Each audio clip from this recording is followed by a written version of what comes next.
여러분 안녕하십니까? 5월 12일 네트워크 매거진 시작합니다. 동해연안에 공격성이 강한 상어들이 자주 출몰하고 있습니다. 연구기관에서 잡힌 상어를 확인했더니 기후변화로 수온이 오르면서 먹이를 따라 동해까지 이동한 것으로 분석됐습니다. 이승훈 기자가 보도합니다. 수술용 장갑을 낀 연구원들이 큰 물고기의 배를 가릅니다. 윗속을 살피고 DNA도 채취합니다. 지난달 8일 경북 울진 앞바다에서 올해 처음 잡힌 길이 3m, 몸무게 229kg에 달하는 청상아리 해부 모습입니다. 동해수산연구소는 올해 초부터 우리나라 연근해에 자주 나타나는 상어에 대한 정밀 연구에 들어갔습니다. 상어는 보통 먼 바다에 살지만 최근 2년 동안 동해 연안에 자주 출몰했습니다.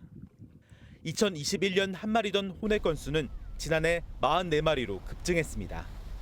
이 가운데 공격성이 강한 상어가 28마리나 됐는데 특히 해수욕 시즌인 여름의 출현 빈도가 가장 많았습니다. 상어의 먹이를 분석한 결과 따뜻한 물에 사는 난류성 어종이 대부분이었습니다. 방어류라든지 민달고기, 지치류 그런 종이 많이 먹는 것을 확인할 수 있었습니다. 먹이에 따라서 쫓아와서 연안으로 들어오고 실제 지난 56년 동안 우리나라 연근의 평균 수온은 1.44도 올랐습니다. 동해의 경우 수온이 1.9도 올라 상승폭이 더 컸습니다. 표층은 점점 수온이 올라가는 좀 추세고 어느 시기에 어떤 상어들이 출몰한다. 연구소는 해수 유기물 등도 분석해 동해안의 상어 출몰이 잦은 이유를 더 알아볼 계획입니다. TV조선 이승훈입니다. 저출생과 고령화로 고령 운전자 사고가 증가하자 자치단체들은 운전면허 반납을 유도하고 있습니다. 호응이 크지 않은 상황에서 울산 울주군에서는 최근 한 달 새 면허 반납이 크게 늘었습니다. 김동영 기자가 그 비결을 취재했습니다. 머리끝한 어르신들이 줄지어 앉아 있습니다. 손에 쥔 건 운전면허증. 면허증을 반납하자 두툼한 봉투를 되돌려 받습니다. 10만 원이 충전된 교통카드와 온누리 상품권 40만 원입니다. 50만 원 줬어. 깜짝 놀라 밤에 잠이 잘 안 오길래 좋았어. 할매들은 그것도 큰 돈이잖아. 울산 울주군은 지난달부터 면허 반납 지원금을 5배로 늘렸습니다. 그러자 첫 한 달 동안에만 지난해 한 해보다 많은 430명이 면허를 반납했습니다. 고령 운전자들의 예상 밖의 호응으로 준비한 사업 예산은 동이 났고 면허 반납 대기 신청자는 800명을 넘어섰습니다. 울주군은 추가 예산이 확보되는 7월부터 면허 반납 지원금 지급을 재개하고 교통 지원책도 함께 추진한다는 계획입니다. 시에서 9월 달에 75세 이상으로 지원한다고 하니 동시에 저희들 울주군에는 65세부터 74세까지 시내버스 요금을 지원하려고 하고 있습니다. 지난해 전체 면허 소지자 중 고령 운전자 비중은 14.9%로 5년 전보다 2배 가까이 늘어났고 2050년에는 31%에 달할 것으로 예상됩니다. 하지만 지난해 전국의 면허 반납률 평균은 2.2%에 불과했습니다. TV조선 김동영입니다. 농경지를 관광지로 개방해 작물을 수확하고 관광 수입도 얻는 이른바 경관 농업이 점차 늘고 있습니다. 박건우 기자가 그 현장을 다녀왔습니다. 푸르른 청보리와 샛노란 유채꽃이 바람결을 따라 일렁입니다. 나들이객들은 하늘 아래 자라난 청보리를 사진으로 담느라 여념이 없습니다.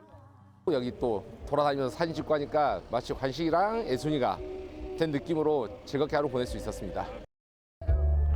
유채꽃과 청보리밭을 합친 면적은 축구장 88개 크기에 달합니다.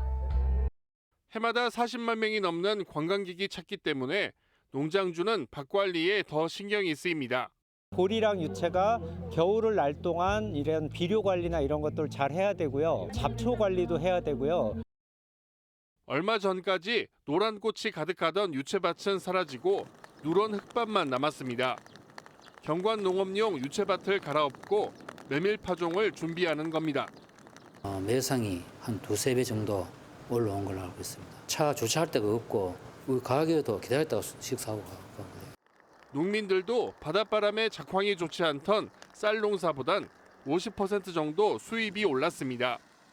경관보전 직불금이 1헥타르당 최대 170만 원까지 나오고 지자체도 작업비와 모종비 등을 지원하고 있습니다.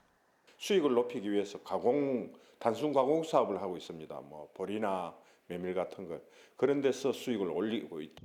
포항시는 현재 100헥타르인 경관 농업지를 내년엔 2배로 늘릴 계획입니다. TV조선 박건우입니다. 어린이날 자녀와 함께 키즈카페 다녀오신 분들 많으실 텐데요. 저출산 지역의 경우 이 같은 시설에서 소외되는 곳이 많습니다. 그러자 공공형 키즈카페를 만드는 지자체들이 잇따르고 있다고 합니다. 어떤 효과가 있을지 이성진 기자가 취재했습니다. 아이들이 붕붕 뜀틀에서 신나게 뛰어놉니다. 블럭을 쌓거나 조립도 합니다. 지난 2일 문을 연 함안군 유일의 키즈 카페입니다.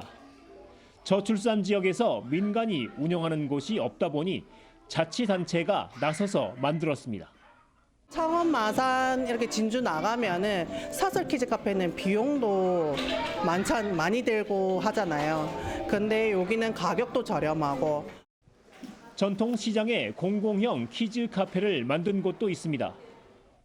이 공공형 키즈 카페는 시장에 비어있던 점포 10개를 터서 만들었습니다. 장을 본 주민에게는 할인도 해주고 있습니다. 아이 키우기 좋은 환경을 만들고 상권도 활성화시키는 일석이조의 효과를 노린 겁니다. 적막한 시장에 애들 웃음소리가 나는 활기찬 시장을 만들기 위해서 주변 상인분들은 꽤 호응을 좋은 편입니다. 초고령화 사회에 가장 먼저 진입한 부산에서는 공공형 키즈 카페를 이미 7년 전 시장에 만들었는데 무료다 보니 연간 2만 명이 찾을 정도로 인기가 좋습니다. 키즈 카페 비싸잖아요. 그래서 무료니까 너무 좋아요. 매일 와도 부담이 없으니까. 공공형 키즈 카페가 인기를 얻자 지난달 전라북도 의회는 관련 설치와 지원 조례까지 제정하는 등 인구 소멸 지역 지자체 사이에 공공형 키즈 카페 열풍이 불고 있습니다. TV조선 이성진입니다. 인공지능 활용 범위가 늘어나면서 지방자치단체도 AI를 적극 도입하고 있습니다. AI로 영상이나 노래를 만들어 홍보에 이용하고 민원 상담 서비스에도 유용하게 사용한다고 하는데 시민들의 반응은 어떨지 김다로 기자가 취재했습니다. 민원인이 세종시청 민원 콜센터에 전화를 하자 AI가 응대를 합니다. 안녕하세요. 세종시청 AI 상담사입니다. 여권 발급에 필요한 절차를 묻자 사람이 대답하듯 곧바로 안내해 줍니다. 여권 발급받을 때 어떤 서류가 필요하죠? 신분증을 안내해 드릴게요. 세종시는 지난달 말부터 120 민원 콜센터에 AI 상담사를 도입했습니다. 이후 민원인들의 통화 대기가 사라졌습니다. 근로자의 날과 같은 휴일에는 평일의 절반 수준인 5명의 상담사가 근무를 해도 마찬가지였습니다. 제일 많이 들어오는 보건증이나 여권 업무를 음성봇이 어느 정도 소화를 하고 있기 때문에 응대율이 지금 100%를 유지하고 있습니다.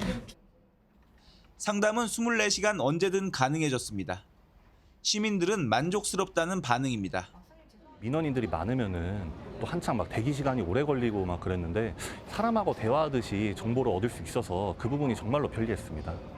세종시는 AI 상담 분야를 현재 5개에서 더 늘리고 상담사는 전문 분야만 맡아 민원 안내 서비스의 질을 더욱 높인다는 계획입니다. TV조선 김다로입니다. 이 판교를 품고 있는 성남시에는 반도체 관련 기업과 연구소 그리고 인력 양성을 위한 학교가 몰리고 있습니다.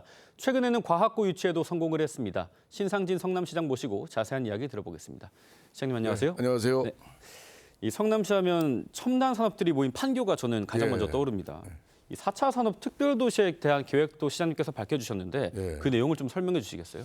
예, 제가 민선 8기 취임하면서 우리 판교 그 인프라를 최대한 활용해서 우리 국가에서 필요로 하는 4차 산업의 그런 전진기지, 선도 도시로 만들기 위해서 뛰었습니다. 결과 저희가